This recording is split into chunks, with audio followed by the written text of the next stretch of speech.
Hi, it's Alexis Hasselberger, time management and productivity coach. When I say the words due date, what do you think? I bet you're thinking DUE date, right? The date that something is due. And that's what we usually think when we're thinking about tasks and projects and due dates. We think about the DUE date. Now, I want to share with you a little tweak that I think can actually make your task system so much easier to use, right? So usually you have due dates in our system, we're sorting by due dates, but that doesn't really help us figure out what we have to do today, right? We're still doing a whole lot of like mental math to figure out, okay, well, given these different deadlines and due dates, when should I do this other thing? Okay, I'm going to give you a little trick here. So instead of thinking about the DUE date, I want you to start thinking of dates that you use to prioritize as due dates, DO dates, right? The date that you're going to actually do something.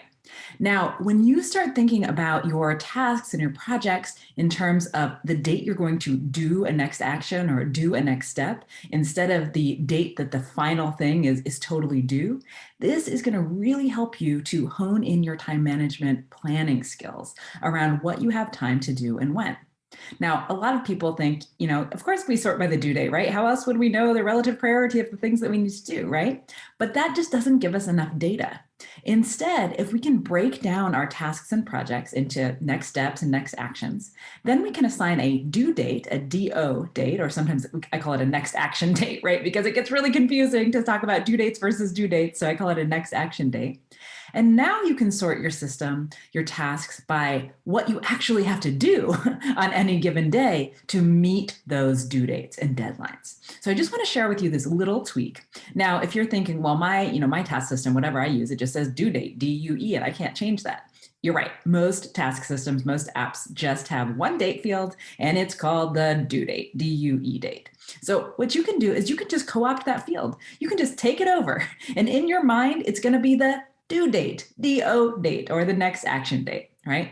Now, if you still really do need to have a deadline or a due date field, because some things really do have them, not everything, but a lot of things actually do have hard deadlines, you can still keep that information. And what I typically suggest is just appending it to the name of the task in your task system. So if you don't have more than one date field, just make that task name, big report due on, December 1st. And that's the actual task name. And then that way you can use the date field that's used for built-in sorting in whatever app you're using as the due field, the DO, do it by on that date field. And so this helps us go from just kind of hoping and wishing that things are going to be done by the deadlines to actually figuring out what do we need to do across all of our tasks and projects on any given day to move things forward and make sure that we can actually meet those hard deadlines and those DUE dates. So I hope this has been helpful. If you already use due dates in terms of DO dates, let me know in the comments how that's working for you. Maybe you're calling them next action dates or next step dates, things like that. If you are still sorting your task list by the DUE date, then let me know if you'd like to give this a try, if it sounds like something that could help kind of de-overwhelmify your task system. Hey, video editor here. Just want to quickly say drop a like and subscribe. As you can see, only 8% of you guys are actually subscribed that watch our videos, so it'd just be like a big help.